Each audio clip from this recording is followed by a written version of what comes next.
First a photograph composed by Shirley टॉलसन।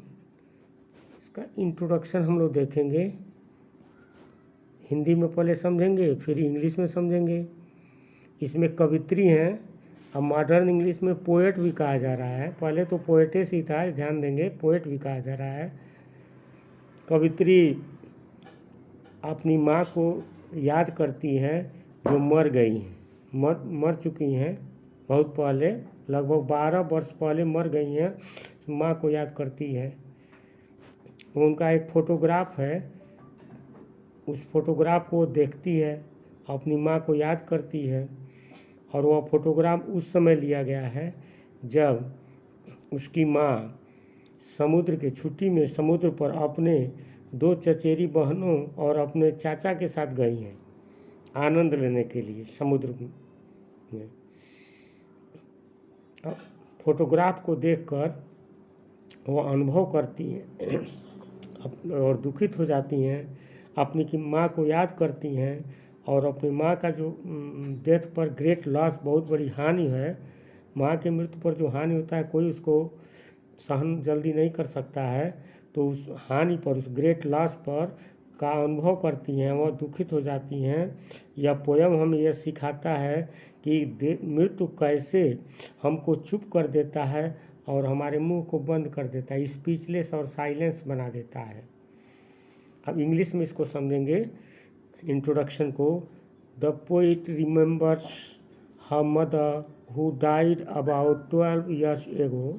There is a photograph taken when her mother had gone for sea holiday with her cousins and her uncle. Looking at the photograph, she experiences the great loss of her mother. The poem teaches us how death can silence us and leave us speechless.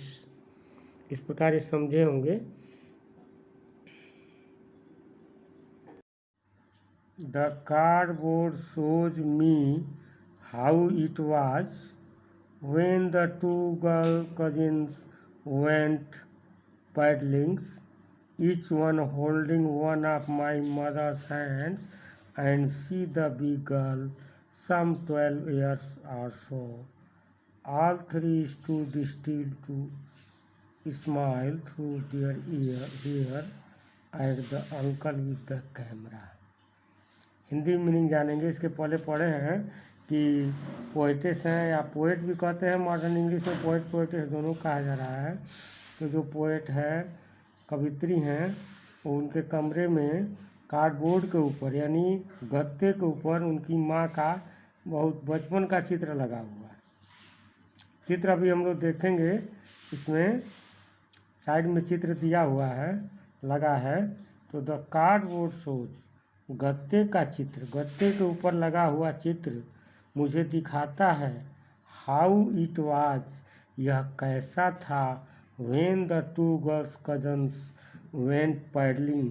Paddling means होता है छिछले पानी में नंगे पैर चलना, छप छप की आवाज़ करते हुए चलना। जब 2 लड़कियां, 2 चचेरी बहनें वेंट चलती थीं, पैडलिंग चप चप की आवाज़ करते हुए उछले पानी में, each one holding one of my mother's hand, प्रत्येक यानी दोनों वह चचेरी बहनें मेरी माँ के हाथ बाएं और दाएं दोनों ओर से पकड़े हुए थी। एंड अब पूरा फिर इसका इतने का अर्थ फिर एक बार कर रहे हैं। गत्ते के ऊपर लगा हुआ छाया चित्र यानी गत्ते के ऊपर लगा हुआ फोटो मुझे यह दिखाता है कि वह कैसा सुंदर था जब 2 लड़कियां प्रत्येक मेरी माँ के हाथों को पकड़े हुए हल्के पानी में, छिछले पानी में छपाक छपाक कर चलती थी। And see the big girl, big girl देखेंगे, बिग गर्ल आया उनकी मदर के लिए, ये मदर के लिए आया है बिग गर्ल, यानी उसकी जो माँ थी, पोएट की माँ, कवित्री की माँ थी, वो सबसे बड़ी थी। She was the eldest of the 3, सबसे बड़ी थी। सम 12 years or so, उस समय वह 12 वर्ष की थी। All three stood still to smile through their air. All three, तीनों, ये सभी तीनों स्टूड खड़ी थीं, शांत, स्टिल मीन्स शांत, साइलेंट, टू स्माइल मुस्कुराते हुए, थ्रू देयर हेयर अपने बालों के बीच से, यानी बालों के बीच से मुस्कुराते हुए खड़ी थीं। Eight the uncle with the camera, चाचा जब कैमरा से उनका फ़ोटो लेने के लिए थे, फ़ोटो लेने वाले थे। ये चाचा कैमरे से फ़ोटो ले रहे थे। जब चाचा कैमरे से फ़ोटो ले रहे थे तो वे तीनों अपने बालों के बीच से, चूँकि समुद्री हवा चल रही थी तो उनका बाल आगे के चेहरे पर झूल रहा था, आगे लटाएं झूल रही थी उनके बीच, बालों के बीच चेहरे से मुस्कुराते हुए वह शांत खड़ी थीं जब उसके चाचा जी फ़ोटो ले रहे थे। एक बार पूरा फिर समझ लीजिए।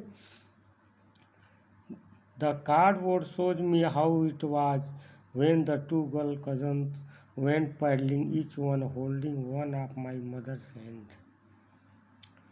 गत्ते पर लगा हुआ चित्र या फोटो मुझे यह बतलाता है या दिखाता है मुझे कि यह कितना सुंदर था, कैसा था यह, जब दो चचेरी बहनें मेरी माँ का दोनों ओर से, दाएं और बाएं दोनों ओर से हाथों को पकड़े हुए और पानी में, छिछले पानी में छप छप की आवाज़ करके चलती थीं। And see the big girl, मेरी माँ सब में बड़ी थीं, सम 12 ईयर्स आर सो, वह 12 वर्ष के आसपास की थीं। All three stood still to smile through their hair at the uncle with the camera. जब चाचा कैमरा लेकर उनका फ़ोटो खींच रहे थे तो वे तीनों शांत और अपने बालों के बीच मुस्कुराते हुए खड़ी थीं। यहाँ पर समुद्री हवा चल रही है और समुद्री हवा चलने के वजह से, चलने के कारण उनके बाल चारों ओर बिखर रहे हैं, जो चेहरे के आगे भी आए हैं। जैसा कि चित्र में आपको दो चित्र दिया गया, एक में दिखाया गया कि तीनों बहनें छपाक करते हुए चल रही हैं, समुद्र तट के किनारे गई हैं। और ये बताया गया आपको कि जो पोएट है या कवित्री, इनकी माँ अपने दो चचेरी बहनों के साथ और अंकल हैं इनके साथ यह हॉलीडे में, छुट्टी के दिनों में समुद्र के पास गई हैं। समुद्र बीच पर, BEACH, बीच मिस होता है समुद्र का किनारा, तट, समुद्र तट पर आनंद ले रही हैं। तो वहीं का ये दृश्य है जो फोटो में दिया गया है और फोटो का ये डिस्क्राइब कर रही है फोटोग्राफ को। तो यह फिगर भी दिया गया है, फिगर द्वारा दोनों समझेंगे और इसका कल एक्सप्लेनेशन इंग्लिश में बताया जाएगा, line by line. That's all.